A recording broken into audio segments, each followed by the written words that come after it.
Hey guys, just a quick note before we begin that the show may contain spoilers and adult language, but that's just because we know how to have a good time. Stick around, you'll be glad you did. You are here for me to enlighten you. You ever act like this again, you're barred for life. It's just vile and base. It's kind of embarrassing. If you know your lines, then you can forget them. Oh, I get it. It's very clever.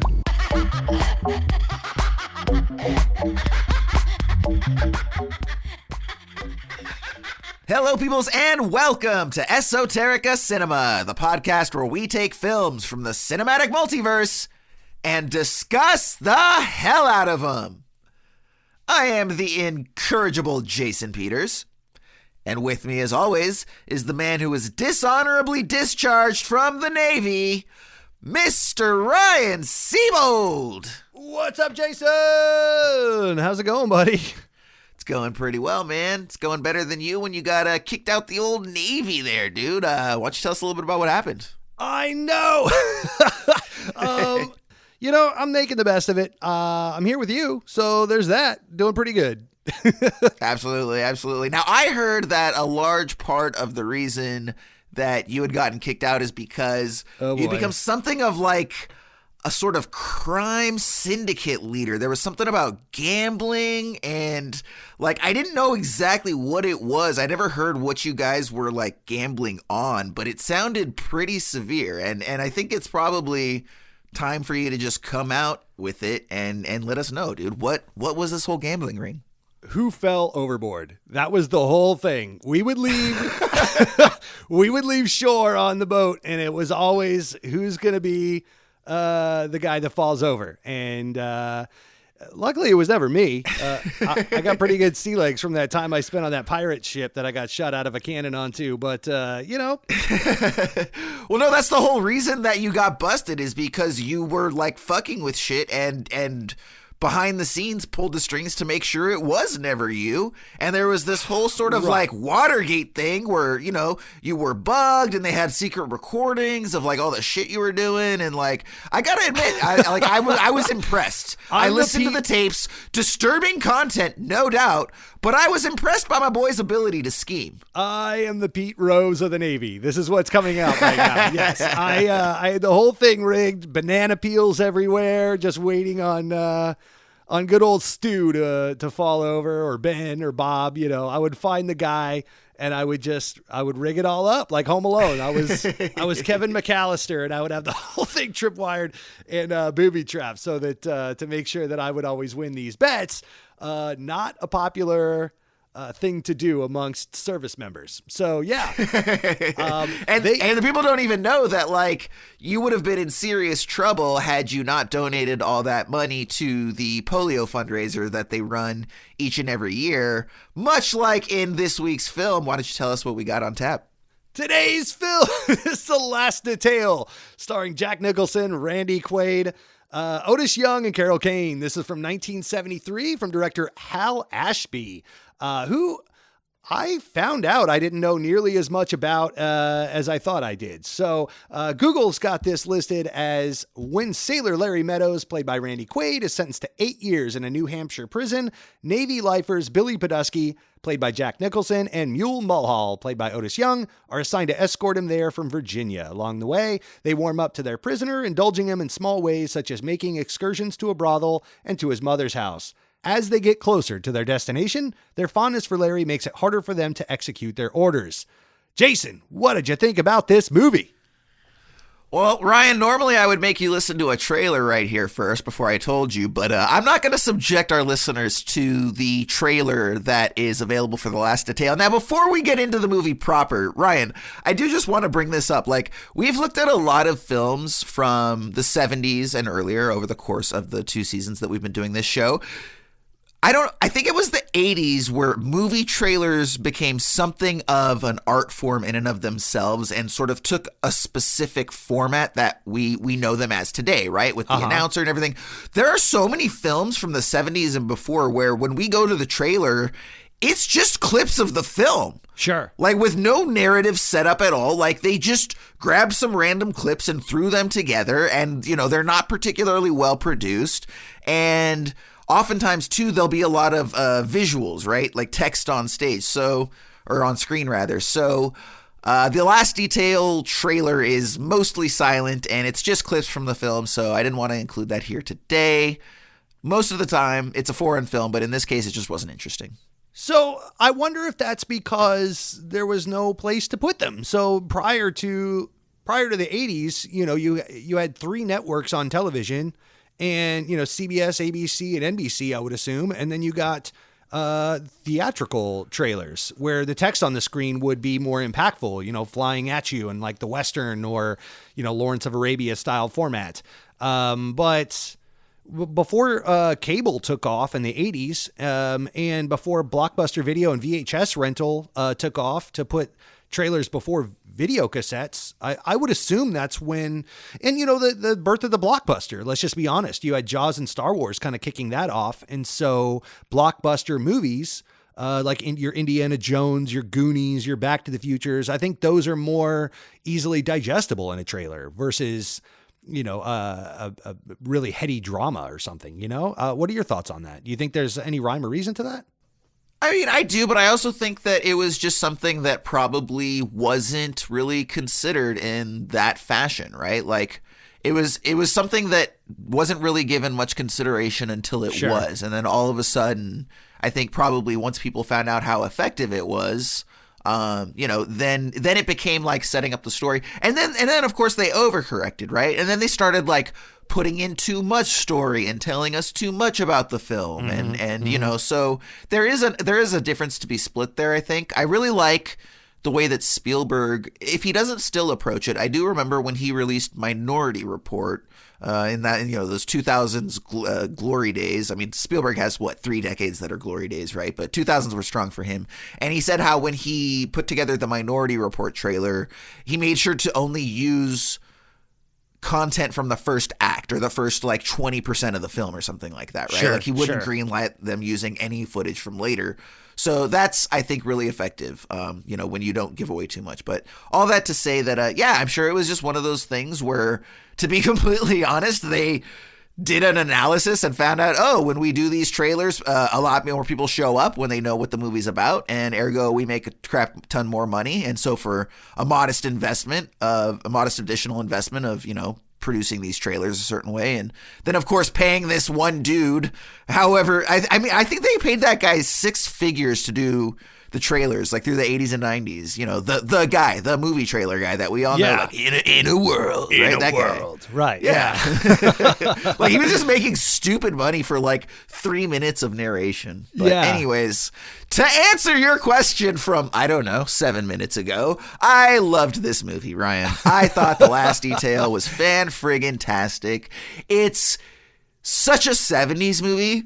And I'm starting to realize as we see more and more films from the 70s, like how much I appreciate the filmmaking of that era. Same. Just the whole grit, even just down to the gritty film stock that everybody used and how seemingly every day was overcast regardless of what city you shot in, right? The colors were all very unsaturated, a lot of it is a lot of concrete gray, right? Yeah. Takes place in these downtown urban settings and stuff. I love that aesthetic. And if you're going to shoot at night, guess what? You're just not seeing shit. There's no dynamic range to any of these cameras. The blacks just imagine fall what's off going on, guys.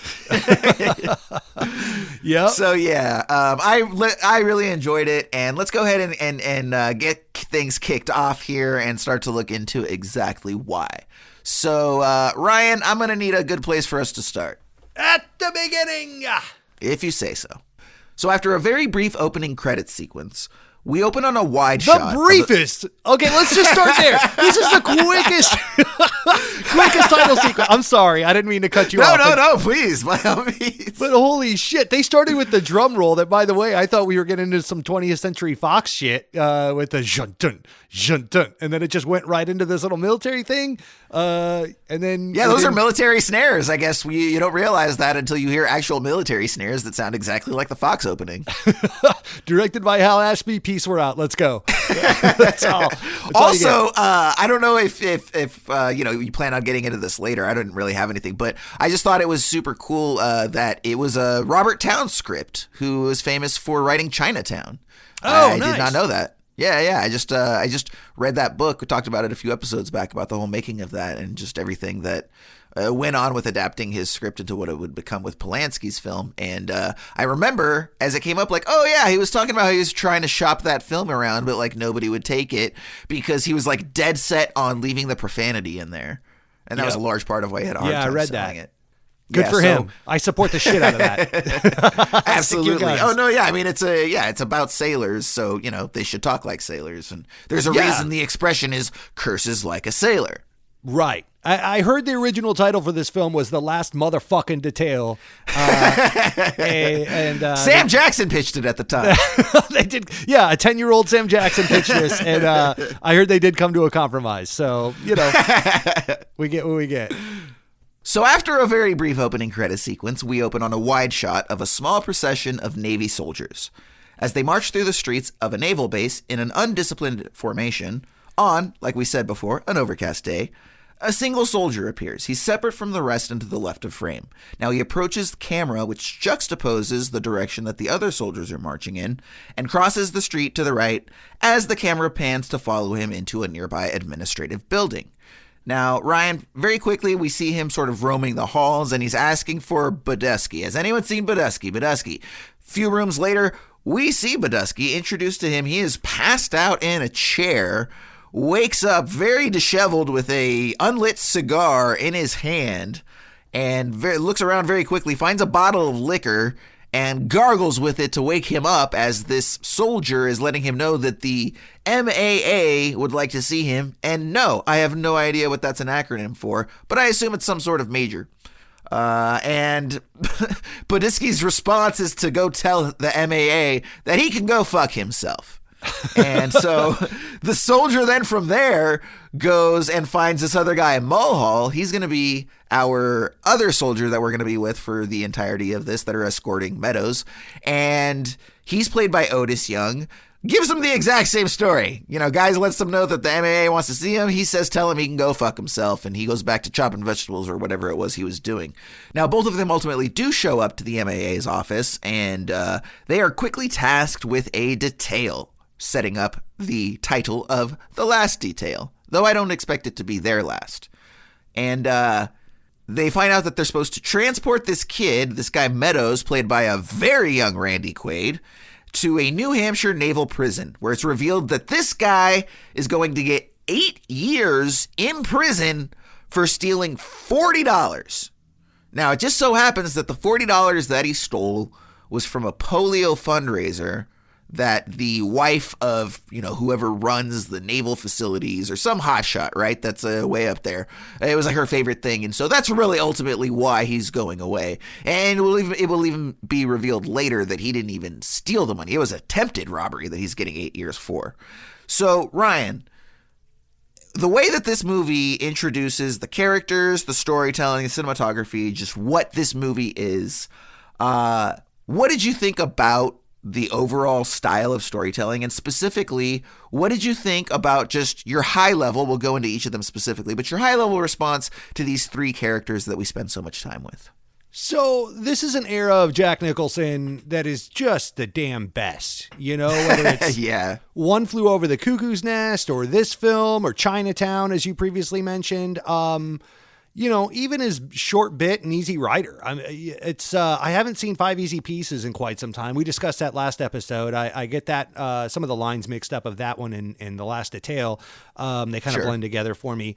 But these are all very likable characters. Even crazy ass Randy Quaid is super lovable. You want to pinch his cheeks in this film. And so I had seen this film before, but it has been so long that I didn't even know what I was really in store for. I thought it was more of a deep-seated drama. And this ends up being more like an Ivan Reitman Stripes, Bill Murray film. Very strange. I don't want to skip too far ahead, but it's kind of genreless, or a dramedy maybe at best. Well, it's even classified as a comedy. I don't know. Where did you watch it, by the way? I watched it on YouTube. I watched it on Amazon Prime. Oh, okay. By the way, when I say I watched it on YouTube, guys, it's not available as a free file the way that Dead Alive was earlier. It turns out you can rent movies from YouTube. I had actually never What a rented world we live movies in. through YouTube, right? Go figure. And I'll say, actually, not bad. Pleasant experience. UI, much better than the old HBO Max. I could rewind error-free, which apparently is just asking way too much of HBO Max. There will come a day when I'm going to request we have a bonus episode where you and I just yell into the microphone about HBO Max's UI. But that's another The discussion. content is amazing, but their UI is just the worst. Yeah. I'm just going to put this on pause while I go grab a water. And HBO's like, no, the fuck you won't. You will restart this whole shit and watch it from the get, or you will sit here and watch your movie. Yeah, it's a finish your vegetables or you don't get any dessert take on watching films. It's crazy. What if HBO Max has like Marty Scorsese and Christopher Nolan advising them behind the scenes? Right. And they're like, punish anybody who pauses the film even for a moment. Listen, you cocksucker. If they're not watching uninterrupted from beginning to end, fuck them. This is fucking cinema. You sit there and goddamn enjoy it.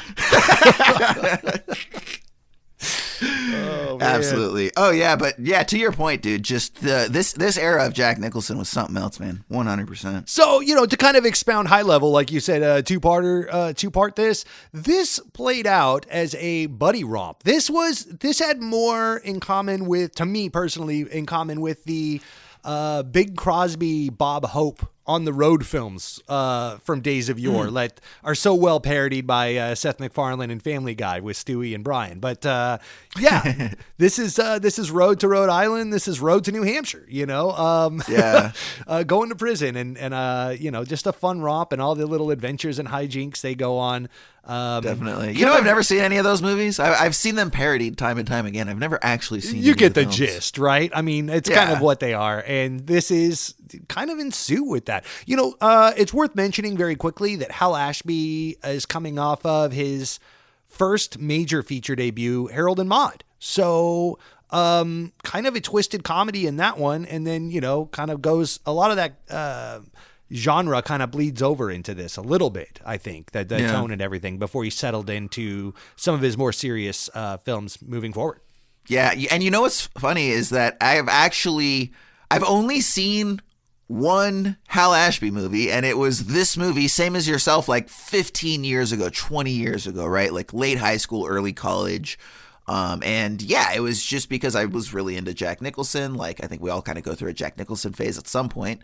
And I understand that so you did some research on him. Like, I understand the guy's a little bit of a hippie. And I think that, you kind of see a lot of that in his filmmaking style, right? I think that, he's probably one of these filmmakers that, is really just based on this film and his reputation, like, really big on natural lighting and natural sound and, doesn't want things to be overproduced and almost try to approach his filmmaking like a documentarian, so to speak. Like, does that vibe with what you know of him at all? Yeah. So, he's big on natural lighting. He's big on drugs, apparently. He was known as being not very reliable. This guy, a couple things about Hal Ashby very quickly. He started as an editor and won an Oscar for editing In the Heat of the Night that we've discussed on several occasions back in 1967.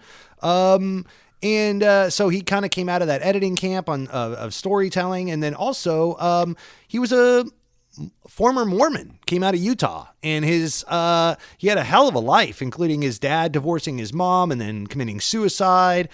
He was personally married and divorced, I believe, all before the age of 19, and pieced out and went to Hollywood and started as an editor. Well, started as on the come up, and then worked his way up to editing, and then I think his first major directing feature was Harold and Maude. Have you not seen Harold and Maude?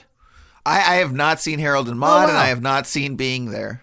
Okay, yeah, I haven't seen Being There either, but with Peter Sellers. But yeah, towards the end of his career, he was kind of known as being somewhat unreliable due to drug use, and then he died in the 80s, I believe, from cancer, if I'm not mistaken, in his liver. Something along those Oh, wow. lines. So, yeah, he never really got a chance to make a comeback. You hear his name being thrown around a lot, and, Hal Ashby as an auteur, but he really didn't make that many films. So, just kind of. I guess he's just one of those people that kind of did a lot with a little, so to speak, right? Like, I mean, it's, when you talk about auteur filmmakers, it seems like for whatever reason, like there's no middle ground. Either they've made 65 films or they've made 4, right? Or 6, right? You have like either you're Martin Scorsese or you're Terrence Malick. Right. No in between. So I feel like Hal Ashby, again, is one of those guys who's on the Terrence Malick side where he's like, yeah, I did 5, 6 films, but for whatever reason, like they hit hard and each of them landed and each of them went on. Because, I mean, that's still... I mean, those 3 films in and of themselves are very well regarded, between The Last Detail being there and Harold and Maude. They're still talked about these days, large cult films. Don't know if they were super successful when they came out, but they definitely had legs. Yeah, I mean, he made Shampoo, which I guess was his most commercial success. Oh, shit. Back in 75 with Warren Beatty. And then it was shortly after that, I think, that he got into the cocaine and then got a little strung out and became... I guess he was supposed to direct One Flew Over the Cuckoo's Nest before Milos Forman replaced him. So who knows? Wow. Yeah. I suppose we're better for it, dude, because that film is perfect and nothing needs to be changed about it. Right. So when the film progresses from there, so, we kind of get our initial setup where, they're tasked with delivering Meadows to this prison, and they actually have a week to do so, but they really only need a couple days, right? It's not that far away. So Badisky, he basically says, hey guys, why don't we slow play this? We've got a per diem that we can tap into, and we'll just sort of, save the money. And he goes to Mulhall and says, hey, we'll split it, when this is over after we drop the kid off. And he agrees. And so, yeah, it basically kind of sets up this sort of like road buddy comedy, so to speak, is really kind of how I would categorize this, but with a dramatic element, certainly. But, and then, one of the other things that's really interesting, too, is, like you say, this Meadows character. So it's played by Randy Quaid, and this is before he went batshit crazy over the last 10 years. And he's very soft-spoken, polite, meek, this wounded little puppy dog. And I think that that's what the film does best, is it characterizes all of these different characters, well, mainly these 3 guys, right? And it develops each of them out in such a distinctly singular way, none more so than, of course, Billy Badass, right? That's what everyone calls him, and he totally owns up to it and plays into that. It's really just, it's a character study, and so I really loved a lot of the small details, and I don't know if this is in the script or was direction or both, but a lot of just the little things that they do to sort of illustrate who these people are. So. Right off the bat, when they tell Meadows that they're not going to be able to let him go to the bathroom anymore, he has no idea that it's because, he might run away. He actually says like, oh, you guys don't have to worry. I'm not going to kill myself or anything. And, they kind of like smirk it off. And it's just sort of, again, that small detail tells you so much about who this Meadows guy is, right? And just the fragility of his psychology and all of that. And the film would go on to do this in many different ways, time and time again. And that's what most impressed me about it. Yeah, no, same. It was so palatable, man. Everybody played that role so well. I can't say enough about Otis Young. I want to know where the hell that guy went. Yeah, he was great. Yeah, he crushed his Mulhall part. Obviously, you're going to know Jack Nicholson and Randy Quaid right off the bat, but I was wondering how, because, playing against, I mean, think about that. Like what the ask is as an actor to play against Jack Nicholson, or in his prime. Quaid's part. Yeah. I mean, one could argue that he wasn't the Jack Nicholson by this point. That was the 80s when he started wearing sunglasses. But still, I mean, he was crushing, and that's a hard act to follow when you're on screen. I mean, it also might elevate you as well. Maybe that's why he didn't go on to do many things past this of note. But yeah, I thought everybody did a great job. This was a super easy watch. And you're right. It is a character study of sorts. However, I will say, this is something I wasn't going to bring up till the end, but since you mentioned the character study portion of it, I'll ask you, Jason, do you feel like there are character arcs to these characters? That was something I struggled to try to realize, is that, are these characters going through anything, or are we just kind of watching a straight line? It isn't really a 3-act structure per se, minus the setup at the military base, hijinks ensue, back at military base, man goes to prison. So that was my kind of thing, was like, what is this? Like, this is kind of a weird film where just stuff happens. So I would say that there's a couple different things going on. To answer your question, I think it requires 2 parts. I do think that it has a traditional sort of 3-act structure with a beginning, middle, and end. I do agree, though, that it lacks any sort of character arc with its protagonist, or anyone else for that matter. Bodisky is the same guy at the end as he is at the beginning. We've certainly been exposed to different sides of him over the course of the film, but he hasn't changed as a person, to your point. And that's 100% accurate. However, I think that what this is, and again, this is another thing that sort of gives me an idea of what sort of filmmaker Hal Ashby is that I think this is sort of a slice of life film. I think this is one of the original. I think it's disguised by the fact that you have a huge Hollywood actor in Jack Nicholson and, a prolific filmmaker in Hal Ashby. But I think this is a indie slice of life, almost like the way that I understand sort of a Harmony Korine film might be, or, any of these indie filmmakers. Got it. So I think that's what it's about. And I think that again, it's probably stemming from this sort of Charlie Kaufman-esque mentality that certain directors and writers can have, where it's like, why can't a movie just be about flowers, right? Like, why do I have to write a film where the guy, goes through all these emotional changes and blah, blah, blah? Like, that's not life. Life is like you get a shitty assignment and you do it, and you're the same guy you were when you're fucking, as when you started, right? You did this job, and hopefully you got a few bucks in your pocket. And some things happen. Maybe you got a story out of it, but it's definitely more of just an anecdote at the bar than it is some sort of transformational experience. And so I think that, and certain people have a issue with that, right? We saw that explored in Adaptation that I'm referencing, where the Robert McKee character is like, that's bullshit. Like, if nothing happened, why are you telling me this story? Okay, so nothing happened. Why make a movie out of it? Make a movie out of something that happened. But I think that, and I don't even know if this movie works with anybody but Jack Nicholson, but at the end of the day, the reason the film works is because it is a character study, and we get the totality of this man, right? It's not, even though the arc is not there, the depth of character very much is. He's not a shallow character. He's not one note. By the time the movie is over, we're going to understand that this guy's a little bit more complicated. There's more underneath the surface. I think they do a great job of giving Jack Nicholson that last sort of scene at the end where he doesn't quite break down, but he almost does when he's thinking about how this kid's just not going to make it. He just doesn't have what it takes to survive prison. And, Yeah. And I think that's going back to, why Jack Nicholson characters work the way they do. It's that specific quality that Jack Nicholson can bring to an otherwise very ego-driven character, right? Most of the time, a Jack Nicholson type character is always in it for himself 100%. But with Jack Nicholson's films during the 70s, whether it's One Flew Over the Cuckoo's Nest or whether it's The Last Detail, there's always these moments where he gets to show how much he cares about the other people, right? Whether it's the chief in One Flew Over the Cuckoo's Nest, whether it's, Meadows in The Last Detail.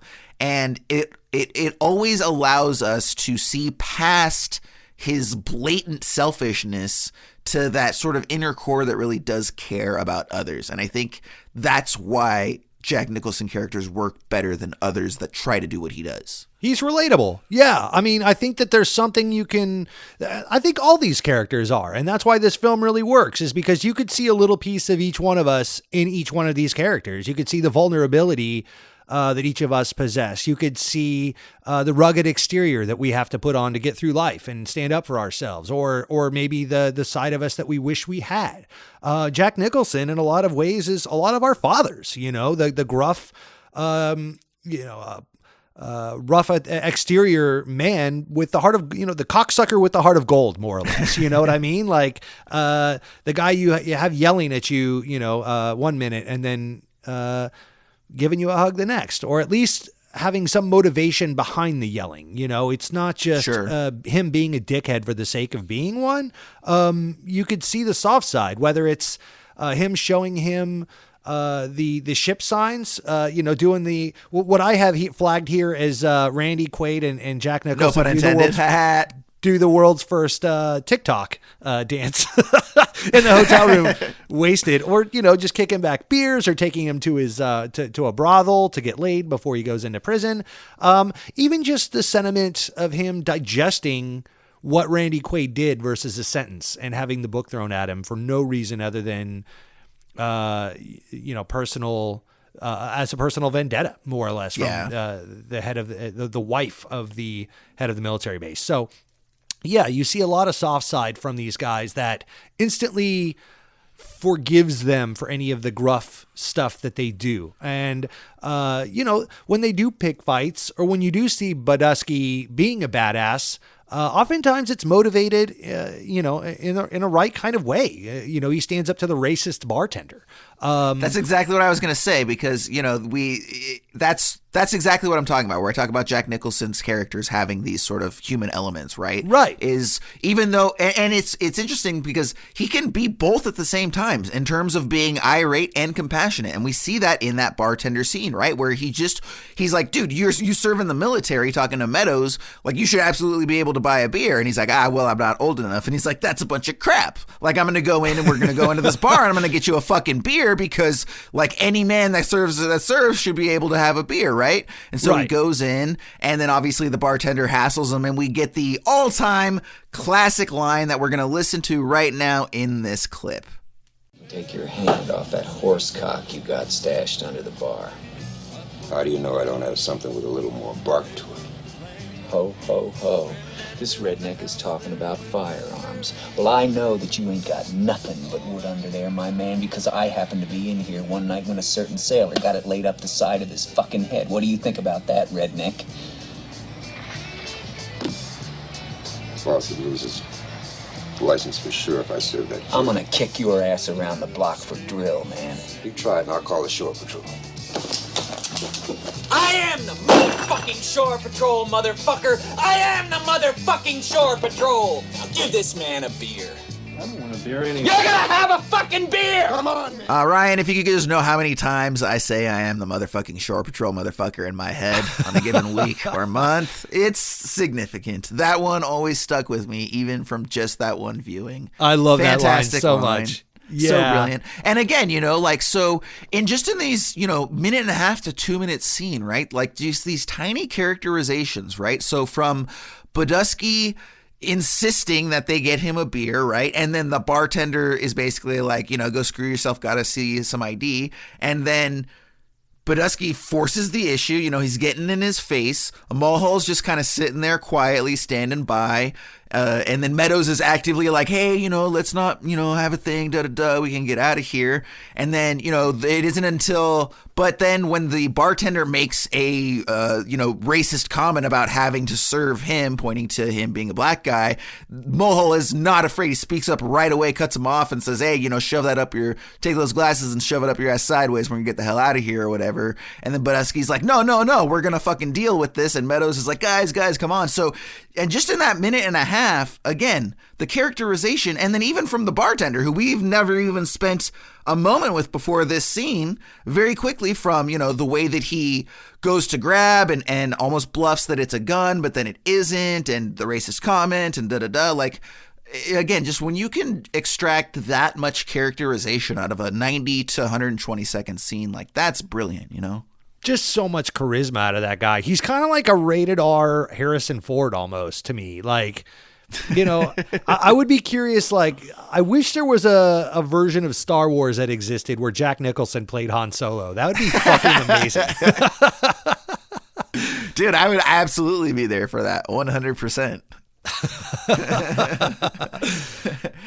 I wonder if he would have, you know what? I feel like he also would have improv'd the I know line.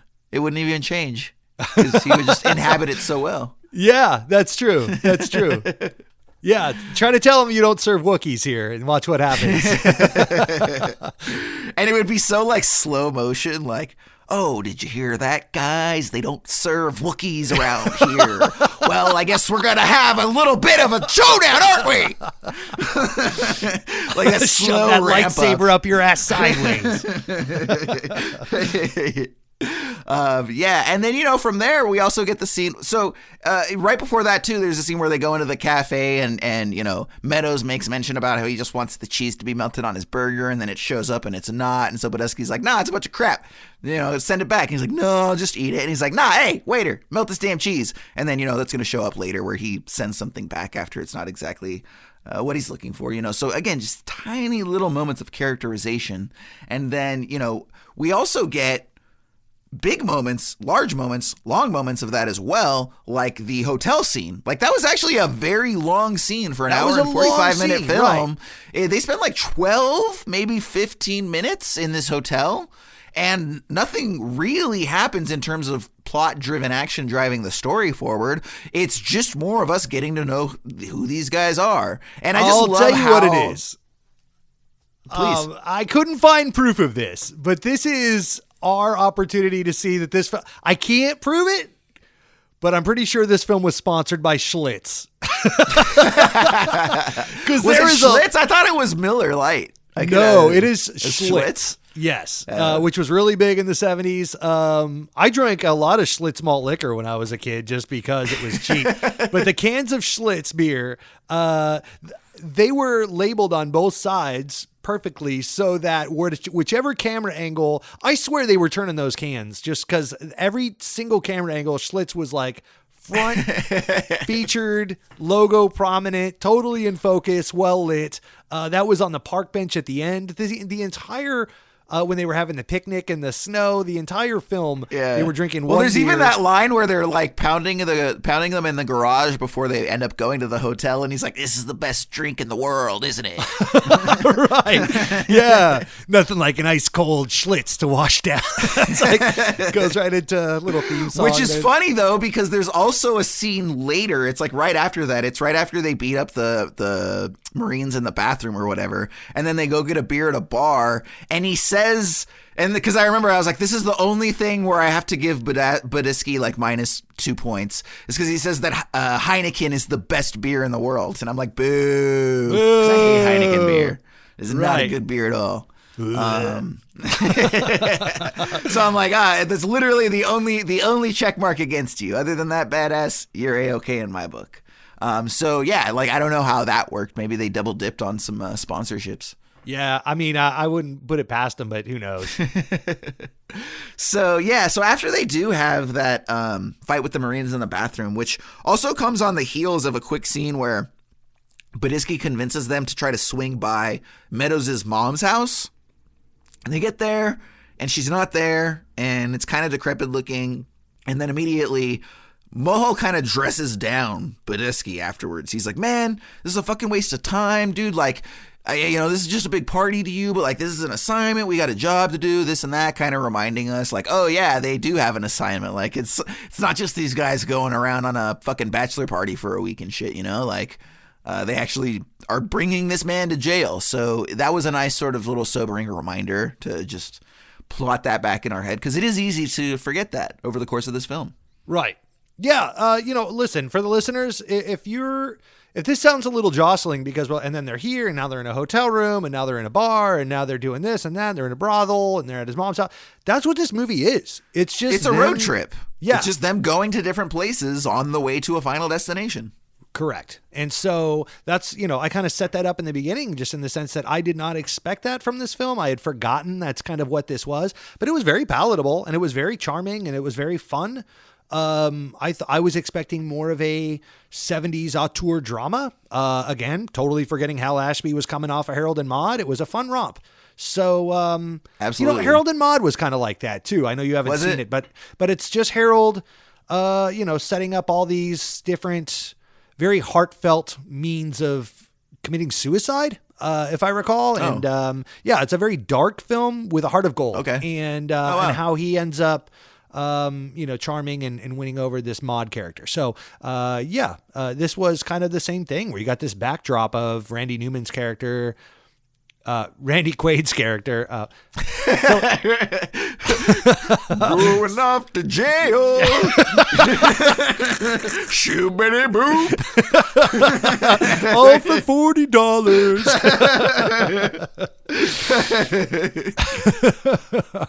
I mean, You Got a Friend in Me does work in this if you wanted to reapply it. It totally does. Yep. Stole the money from the polio because you.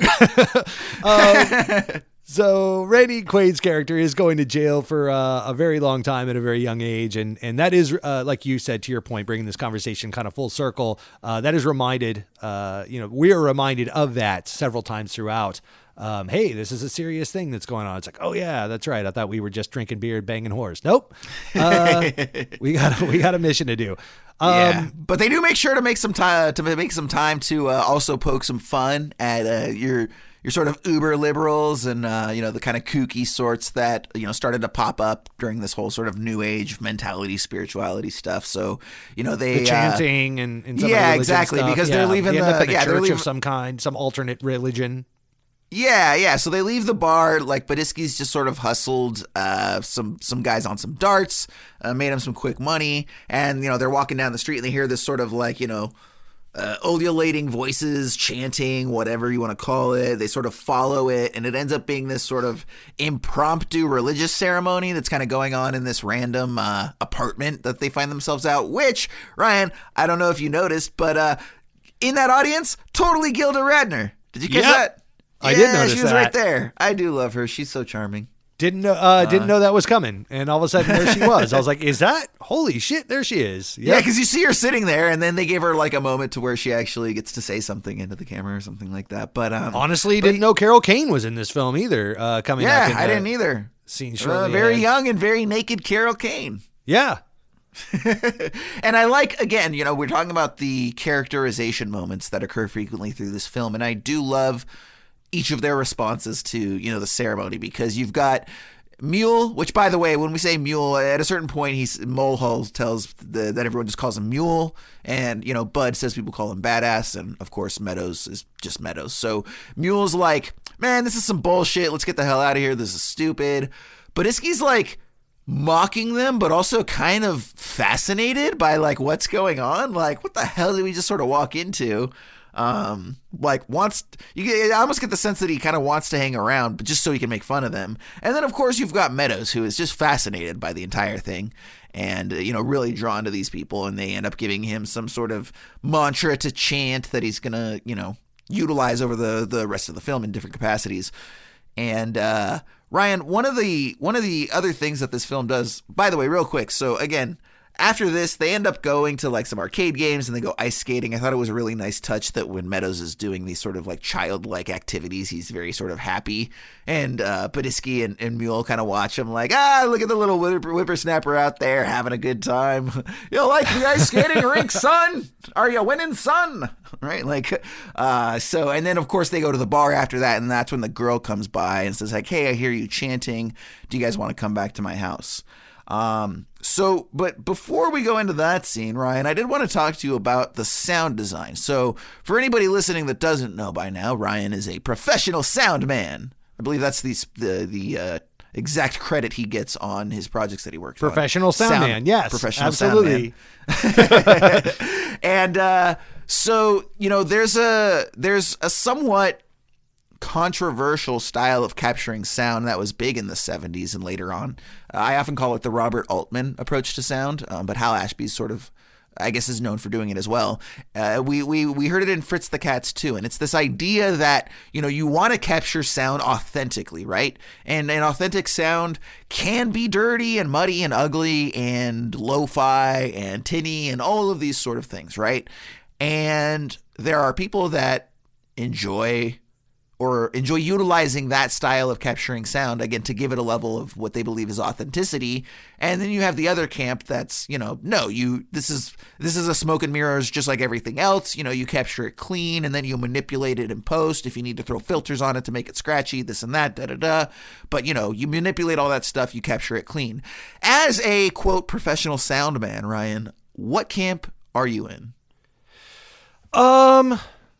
You know, Or I think. do you see the appeal of both sides? Yeah. I can see the appeal of both sides. I mean, obviously, the more control you have, the more you can evoke emotion, or by bringing the dialogue up, or more in your face, or allow a whisper between your talent to be more impactful instead of buried. And I thought this was in the muddied camp at first, but then I started to notice that in the diner scene, for example, that's funny you bring this up, because this is something that I had given thought to, and was thinking about as I was watching or listening to this film.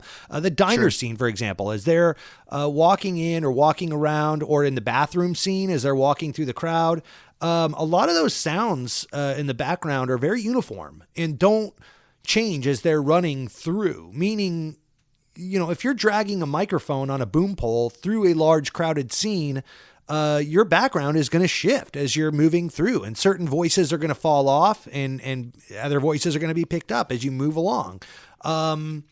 This didn't really have a lot of that. So I think this was done more in post. I think this was, more of a Foley, well-edited film that just was made to sound like a bustling city. They are outdoors or in public for most of it. They're not in these intimate scenes, barring the train. But even the train stuff, again, it's all very, if you listen to the background sound effects, it's all very uniform, and might even be some canned stuff if it wasn't Foley or, captured on set. But I think that they controlled the dialogue as much as possible and added all that stuff in later. That's my take on it. Nice. Yeah, because there is a lot of the, you could tell that they made a point to incorporate that. I after you saying it, I do agree it's probably done in post, but either way, they definitely made a concerted effort to get those sort of urban soundscapes going, right? Whether it's the trains in the background, the cars in the background, people walking, and they really kind of, make a point to emphasize it. It's a large part of the sound design. Well, yeah, because what you're talking about the Altman experience is that you would hear stuff the way that you would hear stuff, in so much as you travel the earth with your feet. Dude, he'll record people talking over each other. Just two actors talking over each other through the same mic. That's insane. Well, even just background sounds and stuff. People will come and go out of the scene. Your background dialogue will fall off, like you said. You'll because you're using the same mics and stuff like that. As the boom pole swings away, or as you pan away from those characters, you stop hearing them.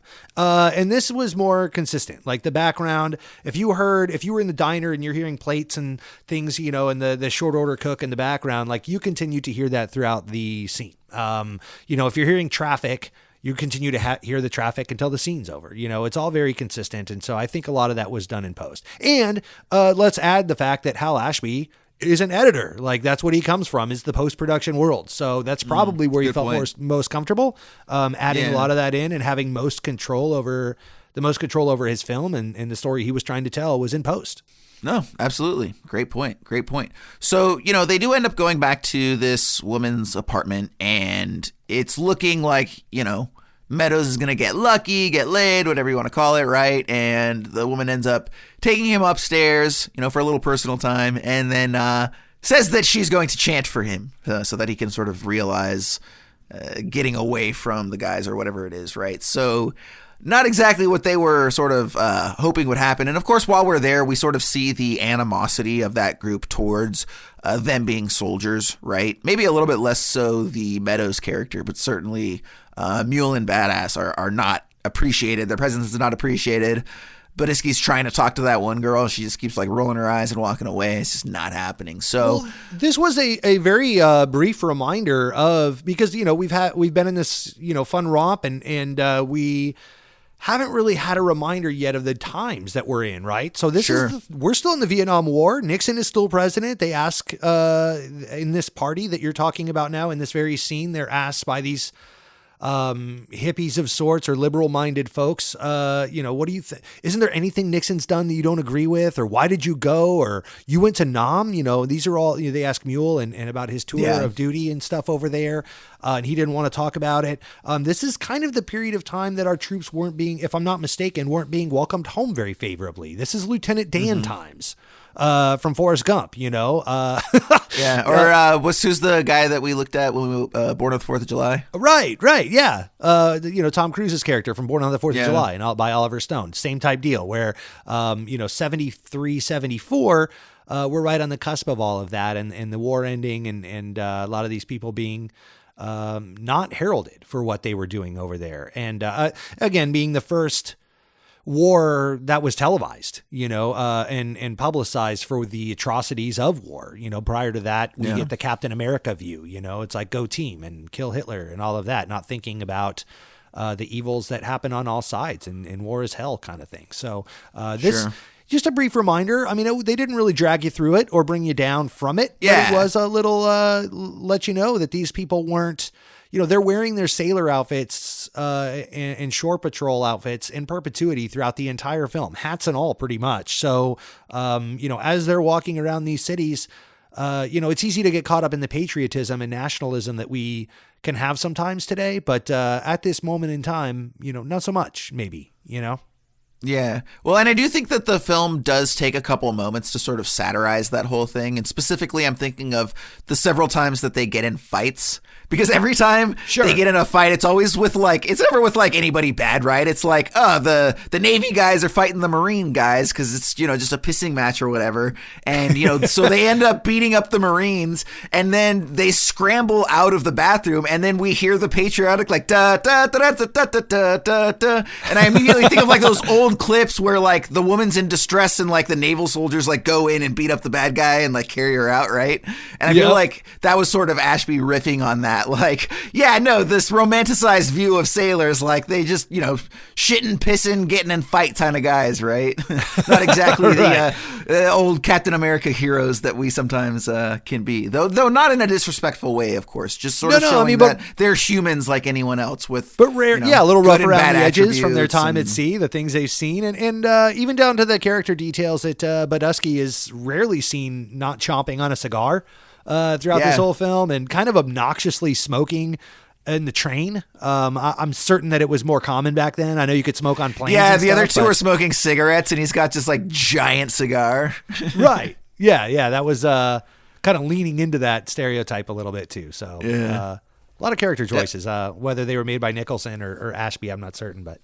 Definitely. And then, so of course, that doesn't go their way. The next day they decide, look, this kid's about to go to jail for 8 years. He's never been laid. We got to take care of that. So Badusky uses his wiles to end up finding a cab that takes them to a brothel where, Meadows is going to be able to lose his virginity before he goes into prison, of which he would come out at age 26 if he serves all 8 years, which I think we can all agree. Yeah, too long. Got to take care of that before then. So, They end up taking him to the brothel, and there's a very young Carol Kane. Was he supposed to be 18 in this film? Was that the? They said he was 18, which is because he's too young to get the beer first and foremost. If he's not 18, he's 19. It was one or the other, but he wasn't 20 yet. Yeah. Okay. Yeah, that definitely has perspective. I missed that part. Yeah. So he like I said, he's a late teenager for sure. So, and then of course, he ends up being attracted to, he's in the brothel. They got the girls there. He ends up selecting Carol Kane. She's very sort of small and has a certain vulnerability that the others sort of lack. They seem a little bit more seasoned. She seems a little bit more younger, kind of new to this thing. And there's a certain tenderness that he affords her, because again, he's A, just that kind of guy, and B, this is his first sexual experience, even though he, fires way too quickly the first time, as we all do, right? It happens, buddy. And, they do, find a few more dollars so that he can have a proper experience, and he does. And then, of course, he's being very tender with her, and she's, just in her situation that is not good, and she can't reciprocate, of course, but you get the sense that she still appreciates the tenderness slightly. So that whole thing happens, and then we're going to get one last scene where it's basically, look, dude, time to pay the piper. We're pretty much there. We've pretty much reached the prison, and they decide they want to have sort of one last picnic in the park. They end up getting hot dogs and cooking them, but A, it's, super cold. It's snowing. There's snow everywhere. And, Badusky forgets the hot dog buns, which is a little distressing to Mulhall, but, Meadows is going to make do. just dip it in some mustard. And again, we see the vulnerability that Bodhiski has towards this guy that he's become very fond of, and he even mentions earlier on, like when he's talking about how much he hates the Marines, about how they're just, these sadistic fuckers, I believe is the exact words that he uses. But the idea is that, like, he is critical of them for not having a certain level of compassion, for not having a certain level of humanity.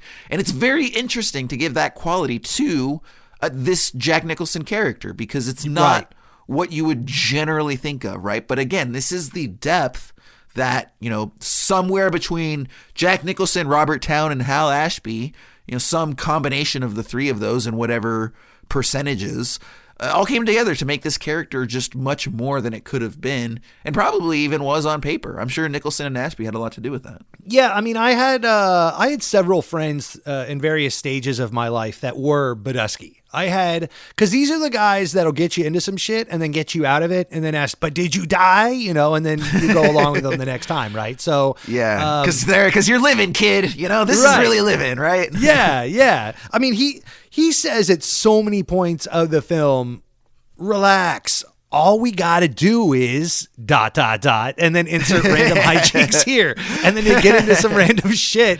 And then he's like, and then he's ultimately the one that ends up getting him out of it. And so, proving his worth to the crew. But he is, again, he's a cocksucker with the heart of gold in this film. And I think the hot dogs in the scene you're discussing here, the hot dog buns rather, are just a vehicle to get to the subtext of, it's like when your parents argue over, you're not bringing suntan lotion to the beach or something. It's never about the suntan lotion. It's about some crazy shit that happened prior or some underlying stress that's going on. And I think that this was just a breaking point between Mule, because Meadows didn't really seem to care one way or another. And Mule got over it fairly fast, but he did bring it up. And then Bodhiski kind of like flew off the handle because you could tell he was just under a lot of pressure and not really handling well what was going to happen next, which is turning Meadows over to the military police of sorts to go to prison. Yeah. And the interesting thing too is that a lot of times those types of individuals, that's kind of how it is, right? And I think probably most of us share this quality in some capacity, which specifically is the idea that, like, you're always in a good mindset and you're always approaching a situation with a strong mentality, but the moment it becomes reality, the moment you're staring it in the face, it's an entirely separate thing, right? So this entire this entire movie, to your point, Ryan, Bodhiski, the entire time, relax, we got this, no problem, you got this, we're gonna do this, blah blah blah, this and that. But the moment it comes time to turn him in, like, that's when reality hits him in the face, and that's when he breaks down and he realizes that he isn't maybe as strong and carefree as he likes to project or wishes that he was. And, this thing that is happening to, this friend that he's made in a very short amount of time, like, really causes him distress because he cares for him. And again, I just think that's the entire key to making this character work. Sure. I agree. And it did. I was a big fan. Absolutely. Now, the interesting thing as well too is immediately after that. So the film is gonna let us know that this is the type of character that Jack Nicholson is, but also he's still badass Bodhiski, and he doesn't take shit, and he's very proud of the fact that he's good at his job. He remarks that several times. Like, I mean, he obviously makes his job out to be more than it is. Like, there's no question about that. But that being said, he's still very proud of the fact that he's good at it. And so immediately after, Meadows tries to make one last break for it. And, rather than some sort of emotional, sympathetic, like, oh yeah, let's let Lassie run off into the sunset, he's like, hey, where are you going, you asshole? And then he pulls out his gun and he loads his clip and he, like, chases him.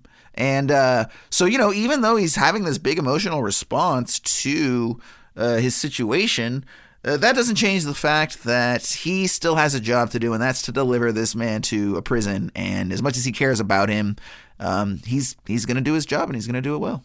Sure. Yeah, it's you or me, and it ain't gonna be me. So yeah, it was fun in games, but like, yeah, no, time to pay the piper, man. This is it. You know, it sucks, but it is what it is. You know, and so they do end up delivering him right then and there, and it's very unceremonious. It's just a very matter-of-fact thing. You know, they get there, and Meadows is, cut to him in handcuffs, and Badisky and Mule are bringing him in, and they do so, and then two guards just come in, grab Meadows, walk him up the stairs, close the gate behind him, never to be seen again. Not by us, anyway. And they just kind of stand around there a little bit.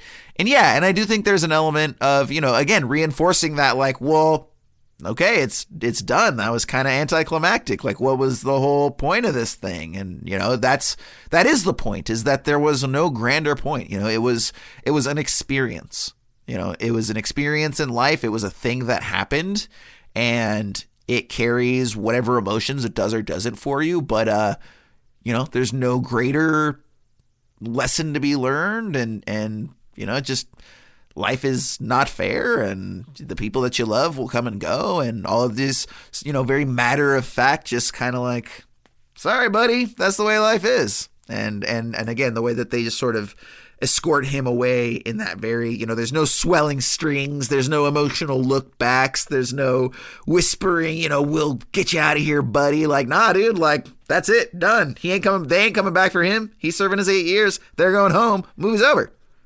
Right. Yeah. I mean, it also is very interesting to me that the film is bookended with Mule and Badisky going into a superior officer's office in the military, filing paperwork. The whole thing is very bureaucratic.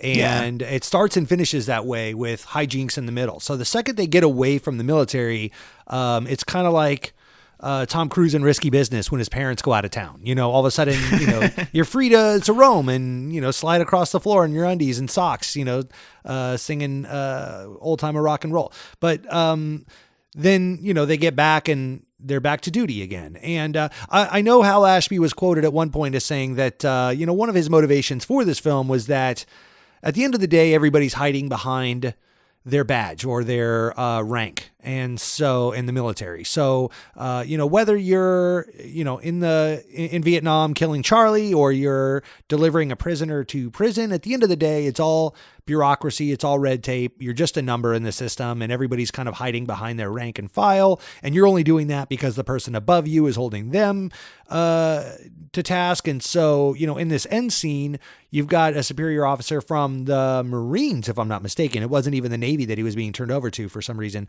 They were running the operation or something like that, but the paperwork hadn't been filed, and he started jumping down Badisky and Mule's throat, and then they stood up for themselves and said, look, you got to take your duplicates, and kind of showed him how to do his job and put him in his place. And you see him shrink back. So once that... Well, but the action that does that, though, is because to your point, they pull rank. So this guy's got a higher rank than them, and so he's punking them. And then the moment they say, you know what? We're done with this. Let me see your XO. Like, let me talk to the manager, right? And then all of a sudden he's like, you know what? Fuck you guys. Get out of here. They go Karen on him. Yeah. They want to see a exactly. superior officer. And he's like, no, we don't need to go there. And then, he backs So to your down. point, it's just a matter of, a pissing match over rank. It's a lot of bluffing. Yeah. And so, anyway, that was kind of Hal Ashby's point, and then to show the humanity when you pull those ranks away and just get to these people as human beings. And I thought he did a tremendous job at doing that. Absolutely. Yeah. And then very simply, they're excused and they're walking away. And I think Mule mentions he's going back to, I want to say, Baltimore, and Badisky's going back to New York City, and they just march away, and they turn a corner. We don't see them, and movie's over. Done and done. Yeah. I think you get a little more drumline stuff from the military. A few more military snares. And then again, a very brief end credit too. Like, I don't know if just that few people worked on this film, or they were like, hey guys, we don't feel like doing credits. We're just going to give you an extra $100 to not do them. Is that cool? All right, cool. Dude, I mean, speaking of who worked on this film, we haven't even mentioned the fact that this is Michael Chapman's first film as a DP. That's fucking crazy. And he also did a cameo as a taxi driver, driving them to the brothel. I'll go you one more. No idea who that is. Michael Chapman? No idea who that is. I believe that was the guy in Monty Python, right? No. This is The Michael Chapman who it's Graham Chapman, by the way. I need to know people know that I know what that is. No, Michael Chapman was Scorsese's DP for Taxi Driver, Raging Bull, all the way through.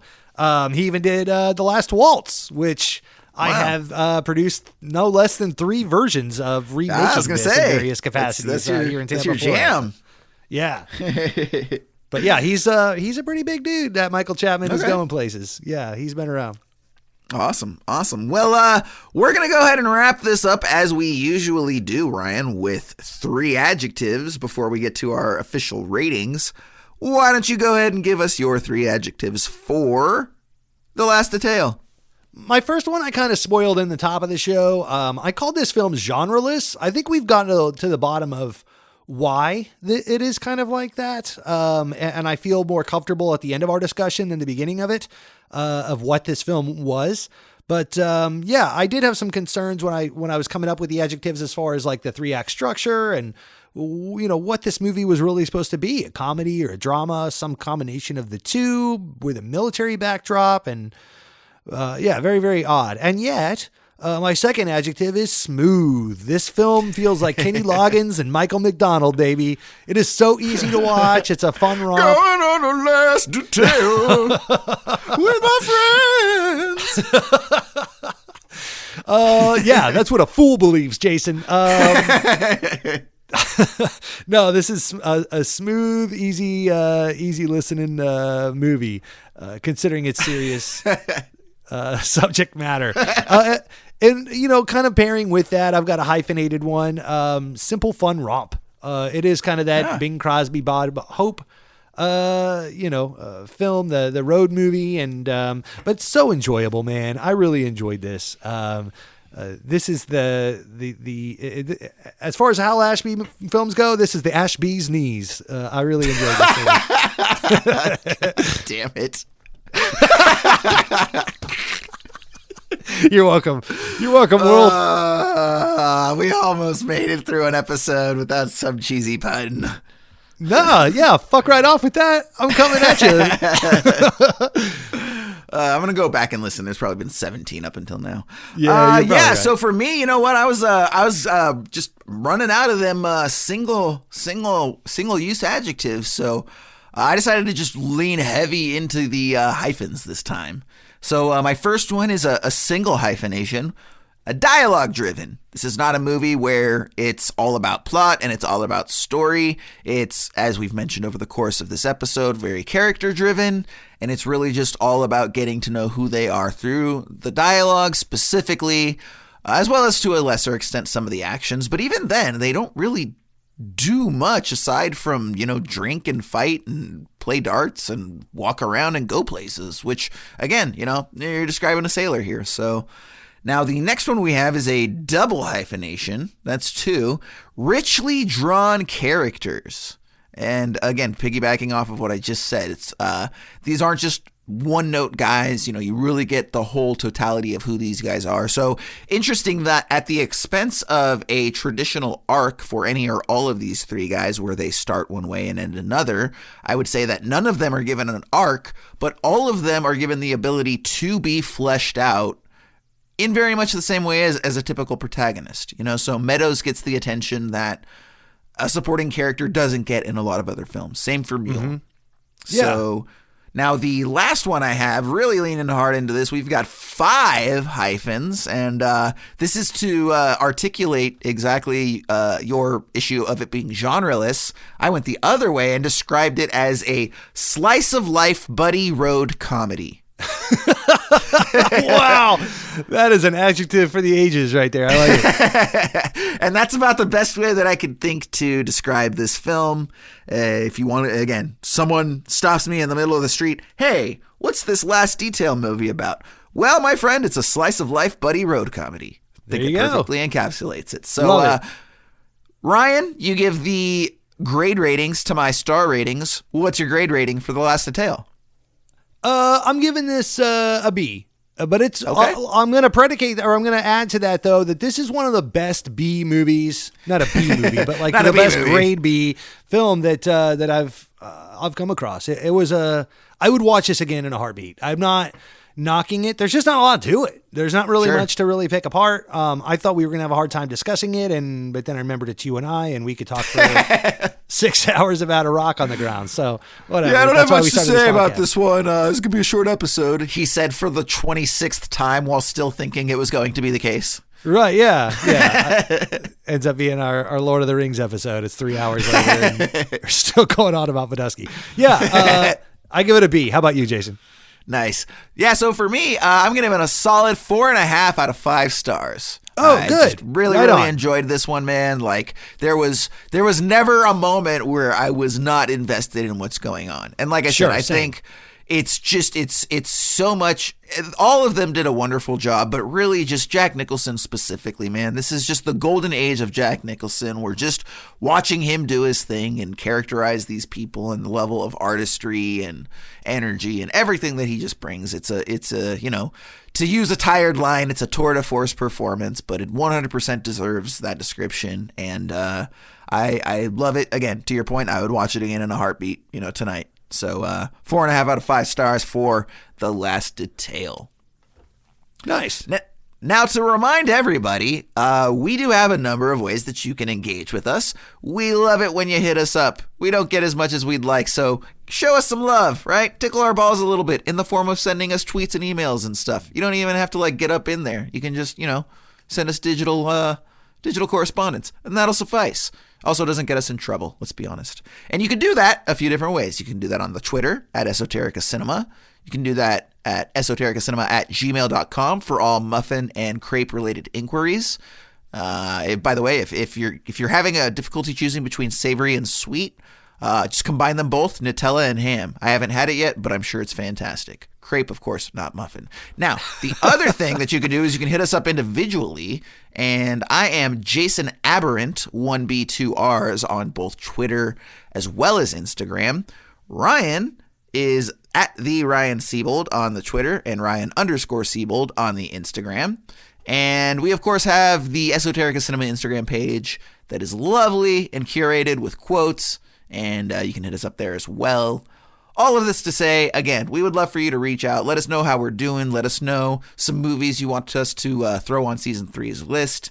And let us know what you thought about a particular film as well. We would love to see what you have to think about it, whether you agree or disagree with us. And who knows, maybe one day, if it works out, we'll even get you on the show for a quick little review or something like that. Totally wouldn't be opposed to that. So anyways, guys, with that out of the way, let's go ahead and pull next week's film. All right, so as a reminder, we have a sponsorship through random.org, the world's best true random number generator. That is, of course, bullshit, but I like to plug them because I feel like they don't have anybody who knows about them. We use it. It's great. We've got 1 through 200. And when we go over here... Now, by the way, for anybody that doesn't have their list... you can go to the esotericacinema.com, the webpage, and download the Season 2 master list that we choose all of these from so you can play along. And when I come over here... Okay, so we've got our list up. We're going to go ahead, generate a number 1 through 200, and we are coming up with 177. So if you have that list, go ahead and pull it out. Go down to 177, which, wow... We have actually done 176, Ryan. 176 was The Void. This is a completely different film. This is a French film called The Wages of Fear. Now, if this sounds at all familiar to you, it's most likely because I believe it's part of the Criterion Collection, so if you're part of the Criterion, but you may very well know it because this is the film that William Friedkin and Roy Scheider remade in the late 70s as Sorcerer. So Sorcerer is a remake of this film, The Wages of Fear. Oh, hell yeah. I've been wanting to see this. Awesome. Yeah. So, Ryan, do you have a description for us? Holy shit, this is sitting at 100% Rotten Tomato meter, 8.1 on IMDb. In the South American jungle, supplies of nitroglycerin are needed at a remote oil field. The oil company pays 4 men to deliver the supplies in 2 trucks. A tense rivalry develops between the 2 sets of drivers on the rough remote roads where the slightest jolt can result in death. From 1955, This is Henri Georges Clouzot. Am I saying that right? Yep, close enough. Done. Yeah, this got a Golden Bear, won the Palme d'Or, BAFTA Award for Best Film. Crushed. Dude, I'm so excited. This has been on my list forever. I've never seen it, and I can't wait to. So yeah, make sure to go ahead and check out The Wages of Fear for next week's episode, and we will see you then on Esoterica Cinema. Good evening, fellas. What could I get for you? We'll take a round of ice-cold beers and a glass for me and my shipmates here. Okay, well, I'm gonna need to see some ID for all of you. IDs, well, that's just swell. How come you want IDs? 'Cause I think your friends over there ain't old enough. Listen, pal. Listen yourself, pal. Either you present some IDs or I'm kicking you all out of here. Easy, sunshine. We're leaving. You can take your hands off of that horsecock you got stashed under the bar back there. How do you know I don't got something back here with a little more bark to it? Well, ho, ho, ho. This redneck is talking about firearms. Not firearms. I'm talking about horsecock hot dogs. Juicy German sausage, packed with flavor, and now made with 100% meat. Well, I can smell the real meat flavor. That's a fact, Jack. Horsecock uses every scrap of real meat, so it's organic and good for the environment. Our horsecock hot dogs are plump and juicy enough to fill every bar. Well, there's just one problem.